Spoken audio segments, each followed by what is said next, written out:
100 દિવસનો TB campaign programme અંતર્ગત આ વસ્તુ કરવાની છે. ટીબીના જેટલા પણ કેસો હોય બધા કેસોને આપણે શોધી અને નાબૂદ કરવાનું છે.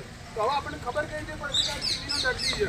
તમે બધાને શું સમજાવવાનું છે એ વસ્તુમાં ખાસ કરીને તમારા આજુબાજુ જો આવો કોઈ કેસ દેખાય તો તરત જ સરકારી કર્મચારી આરોગ્યના કર્મચારી તમારે આટલી જાણ કરવાની. તો પહેલું શું છે, 2 અઠવાડિયા કે વધુ સમયથી ઉધરસ આવતી હોય અને ખાંસી આવતી હોય 2 અઠવાડિયાથી વધુ સમયથી, તો એવો વ્યક્તિને આપણે શંકાસ્પદ ટીબીનો દર્દી ગણી શકીએ. એવી રીતે તાવ આવતો હોય, કેવો જીરણ તાવ, તો આખો દિવસ કામ કરી શકે પણ નહીં કરે કે અંદર વધનો તાવ રહે છે, એવું ભૂખ ના લાગી આખો દિવસ આપણને જે ભૂખ લાગે નોર્મલ ભૂખ પણ ઓછી લાગે છે, વજન ઓછું થાય દિવસ શું વજનનું પ્રમાણ એનું ઓછું થતું જાય, પેન્ટ ઢીલું પડે એવું કે ઘણી વાર. રાત્રે પરસેવો થવો, રાત્રે ઊંઘ્યા પછી કોઈ દિવસ પરસેવો વળે ના વળે. કેમ ના વળે?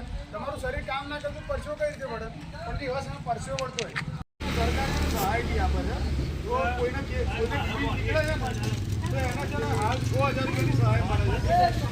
નીકળે છે સાથે સાથે દવા કરવાની, દવા કરાવો એની સાથે સાથે તમને સહાય મળે. સહાય પણ આપે છે તમને 6000 રૂપિયા નિશ્ચિત પોષક સહાય યોજના અંતર્ગત. એની જોડે જોડે તમે આર્થિક સહાય ફોર્મ ભરો ને તો એ પણ તમને બીજા 3000 રૂપિયા મળવા પાત્ર થાય છે. બરાબર? એટલે આવું ખાસ કોઈ હોય ને તો અમારાથી ધ્યાન દોરજો.